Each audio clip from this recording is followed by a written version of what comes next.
ओम श्री गुरुवे नमः। ओम शांति शांति शांति। प्रणाम भगवान।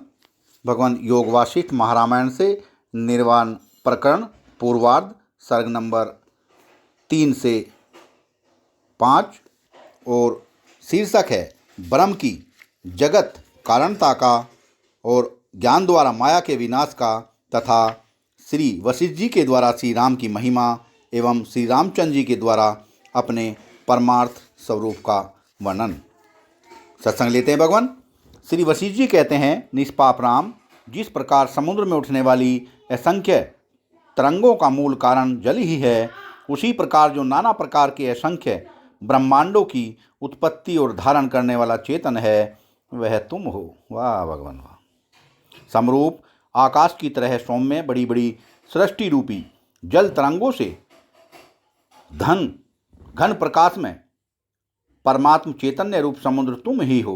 जिस प्रकार अग्नि से उष्णत्व भिन्न नहीं है, कमल से सौगंध्य भिन्न नहीं है, कज्जल से कृष्ण रूप भिन्न नहीं है, बर्फ से शुल्क रूप भिन्न नहीं है, ईख से माधुर्य भिन्न नहीं है, तेज से प्रकाश भिन्न नहीं है, चेतन से उसका अनुभव भिन्न भिन्न नहीं है, जल से तरंग भिन्न नहीं है, उसी प्रकार सच्चिदानंद ब्रह्म से चराचर जगत भिन्न नहीं है।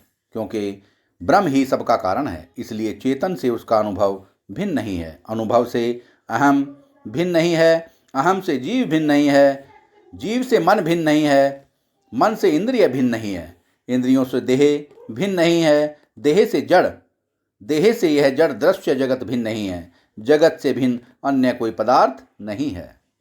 श्री राम, यह दृश्यमान जगत रूपी चक्र चिन्मय परमात्मा ने ही अनादिकाल से अपने संकल्प द्वारा प्रवृत्त किया है। वास्तव में तो कुछ भी प्रवृत्त नहीं किया गया।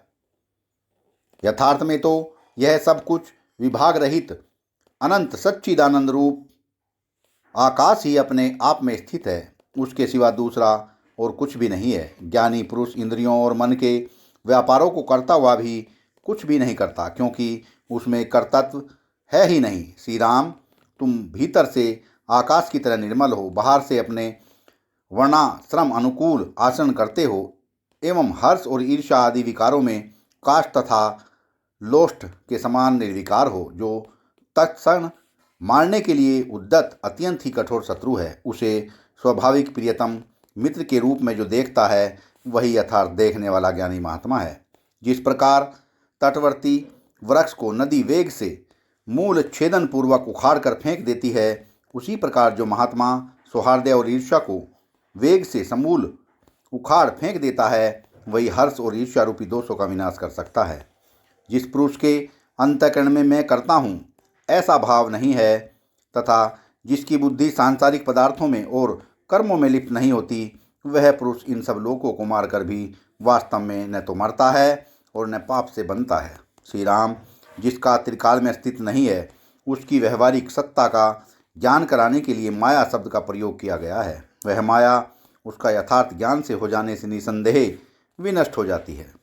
निष्पाप श्री राम, मन बुद्धि अहंकार तथा इंद्रिय आदि सब कुछ जड़ता रहित एकमात्र चिन्मय परमात्मा ही है। फिर जीवात्मा तथा परमात्मा से अलग कैसे रह सकता है, अर्थात वह भी परमात्मा का स्वरूप ही है। जब भोग तृष्णा रूपी विष का आवेश विनष्ट हो जाता है, संसार के विषय भोगों से तीव्र वैराग्य हो जाता है, तब अज्ञान उसी प्रकार नष्ट हो जाता है जैसे गत रात्रि के अंधकार के नष्ट हो जाने पर रतौंधी भाग जाती है। भली प्रकार से आलोचित अध्यात्म शास्त्र रूपी विचार से तृष्णा विष रूपी महामारी क्षीण हो जाती है। जैसे विस्तृत आकाश में अव्यक्त वायु स्थिर है, वैसे ही भाव अभाव से रहित हुए तुम उस अत्यंत विस्तृत परम पद रूप अपने ब्रह्म स्वरूप में स्थिर हो। श्री राम, जब साधारण मनुष्य को भी अपने कुलगुरु के वचन लग जाते हैं, तब फिर तुम उदार अर्थात विशाल बुद्धि को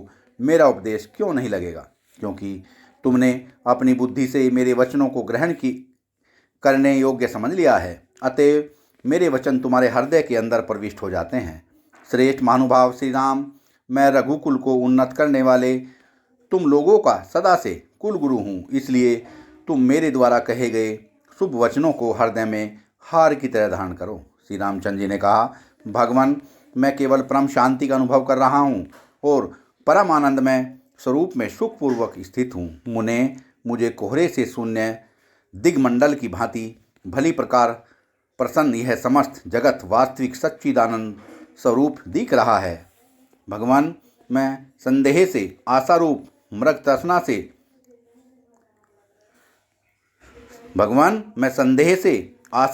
तृष्णा से राग और वैराग्य से रहित हूँ। नाथ, मैं अपने आप से ही अपने उस अविनाशी विज्ञान आनंद घन स्वरूप में स्थित हूँ, जहाँ पर अमृत का रस स्वाद भी तृण के सदस्य नीरस होकर उपेक्षीय हो जाता है। मैं अपने प्राकृत स्वरूप में स्थित हूँ, स्वस्थ हूँ, प्रसन्न हूँ। लोग जहाँ विश्राम करते हैं उस सुख का केंद्र स्वरूप मैं ही हूँ। अतएव मैं वास्तविक राम हूँ। मैं अपने परमार्थ स्वरूप को तथा आपको प्रणाम करता हूँ। शुद्ध आत्मा में अज्ञान आदि विकार कैसे आ सकते हैं? सदा शुद्ध आत्मा ही सर्वत्र विद्यमान है। सब कुछ आत्मा ही है, यह दूसरा है इत्यादि असत कल्पनाएं कैसे आ सकती हैं? सत्संग को विराम देते हैं भगवान, आगे का सत्संग कर लेंगे। प्रणाम भगवान।